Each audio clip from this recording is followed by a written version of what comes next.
Hello everyone, my name is Daniel and welcome back to Wright. All right, so today we are going to kind of do a review and spec detail out of the MacBook Air that was released by Apple earlier this year. You guys seem to like the way that my MacBook Pro video was structured in terms of how I split it up with price and the way that I did that. And if you haven't seen that already, I will put a link in the description box below as well as a card up here in the corner so that you can go check that out. Also, you can look and see how I have kind of like changed my setup for my videos, but I've been trying to play around with what I like the most, and I think that this one's the winner. I think I'm gonna stick with this one because this is what I'm most happiest with. Anyways, without further ado, you clicked on this video for a reason. So the first thing that I want to talk about for the MacBook Pro is actually the price. The MacBook Air actually starts out for $1,199. I mean, you might as well just go ahead and say $1,200.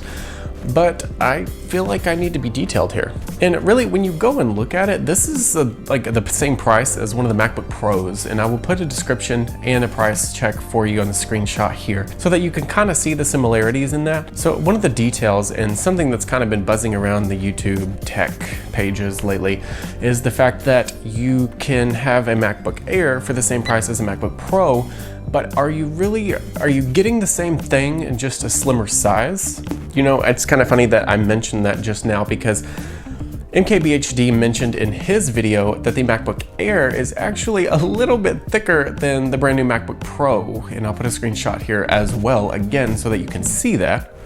When I watched that video, that kind of just like blew my mind a little bit and makes me wonder my life choices. If you spec this MacBook Pro out completely, then you're gonna end up with like a $2,600 price tag, which is, I mean, again, is ridiculous to me because you can just take that money and you can get one of the 15-inch Touch Bar MacBook Pros, which is what you should do if you're gonna spend that much money on a Mac instead of getting an Air. But I mean, I'm sure it really just depends on what you want in a computer and what you're in the market for.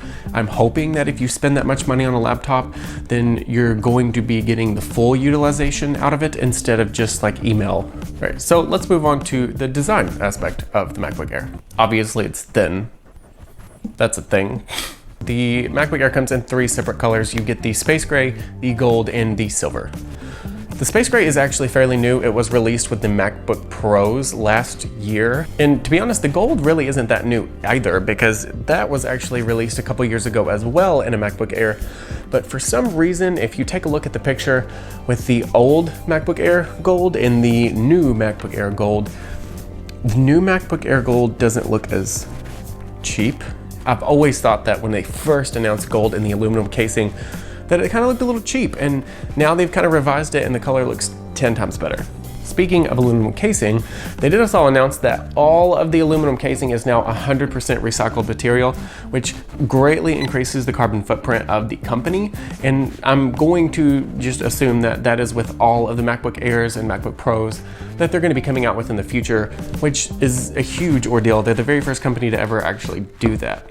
They did also announce that there is a Retina display along with it, and I thought it was really funny because we all know here that I watch iJustine and I worship the ground that she walks on, but she was tweeting and said that she thought that the MacBook Air was going to have a touchscreen announced to it, and as soon as she tweeted it, she said that he announced it was going to be a Retina display instead. So I kind of want to know in the comments below if that is something that you think the MacBook Pro should have, or the MacBook Air, or really all of the MacBooks, because I mean, there's like one of the last laptops and computer systems to not have these features. So I want to know what you think about that in the comments below, if you want the touchscreen or if you don't. Along with the Retina display, you also got the new butterfly keyboard announced with it, and you got the gigantic trackpad that is like literally as big as the phone. The design is actually pretty simple, so let's move on to the specs. The base model comes with a 1.6 gigahertz processor with an i5 chip. The base model comes with 128 gigabytes of storage, which in PC world, that is memory. It kind of throws you off when it says 8 gigabytes of memory, because when Apple is talking about the memory, they mean the RAM. So there's kind of the translation there. I mean, if you've watched my channel from the beginning, then you get the point. So on the side of the MacBook, you actually get 2 USB-C ports or USB 3.0. And then on the other side, you get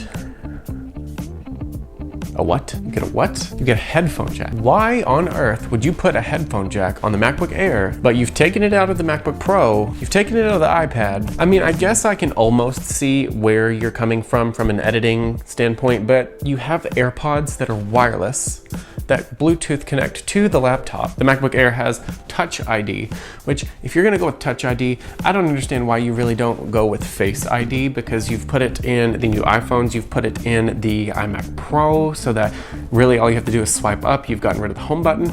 And now instead of using this button in the top corner for something that is a lot better, you have just used it for Touch ID. You have not included Face ID in this yet. So I'm gonna go out on a hard limb here and say that next year is when they're going to have the Face ID and the MacBooks, when they upgrade those again, so that people will buy them again. Anyways, I want you guys to put in a comment below what you think about the MacBook Air.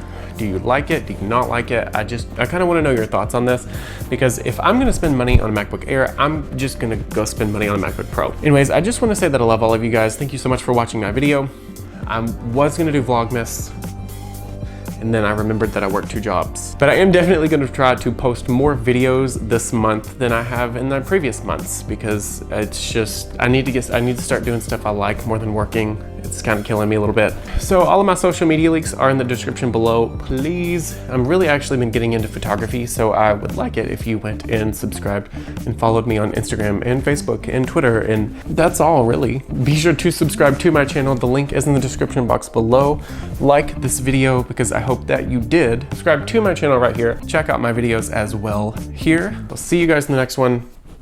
Peace.